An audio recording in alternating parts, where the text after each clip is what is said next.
ഞങ്ങൾ പറയുന്നു സൃഷ്ടാവ് എന്ന നിലയിൽ അള്ളാഹു മാത്രമാണ് അഭൗതിക ശക്തി.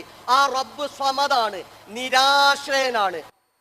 മർക്കസ് ദാവക്കാരെ, ഇത് നിങ്ങൾ ശരിക്കും കേൾക്കേണ്ടതാണ്.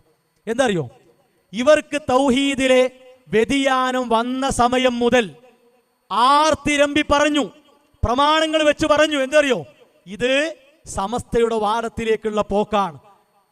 അമ്പിയാക്കളും ഔലിയാക്കളും അഭൗതിക മാർഗത്തിലൂടെ ഇടപെട്ട് സഹായിക്കുന്നവരാണ്, അവർക്കതിന് അല്ലാഹു കഴിവ് കൊടുത്തിട്ടുണ്ട് എന്നാണ് അവരെ വാദം, അവരെ വിശ്വാസം.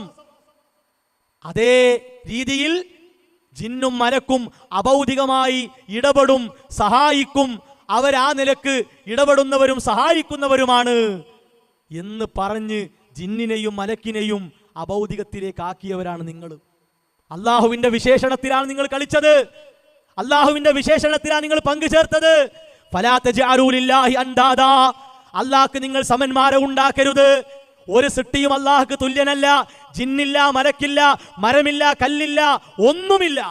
വലം യകുൽ ലഹു കുഫുവൻ അഹദ്, അള്ളാഹ്ക്ക് തുല്യരായി ആരുമില്ല.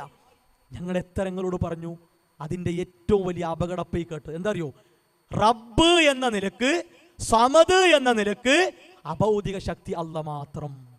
സമസ്തക്കാരെ വാദെന്താണ്, ഞങ്ങൾ റബ്ബ് സമദ് എന്ന് ഞങ്ങളെ അമ്പിയാക്കളെയും ഔലിയാക്കളെയും മശായിഖമാരെയും കാണുന്നില്ല. അങ്ങനെ കണ്ട് തേടിയാലേ അഭൗതിക തേട്ടാകുള്ളൂ.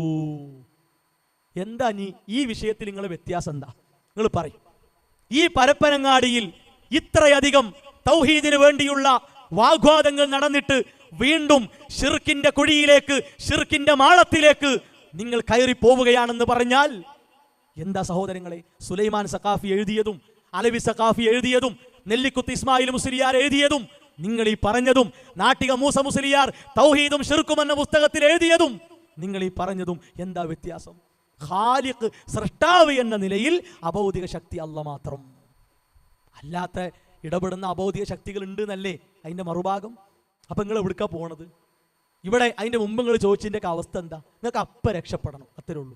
ഈ സമസ്ത വിശ്വാസത്തിലേക്ക് മർക്കസ് ദഅവയിലെ സാധാരണക്കാരെ ഇവർ നിങ്ങളെ വലിച്ചു കൊണ്ടുപോകുക.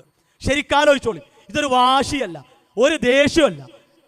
ഉള്ളതുപോലെ അള്ളാന്റെ തൗഫീഖിനാൽ പറയുന്നു. അത് പണ്ഡിതന്മാരുടെ, പ്രബോധകന്മാരുടെ ബാധ്യതയാണ്.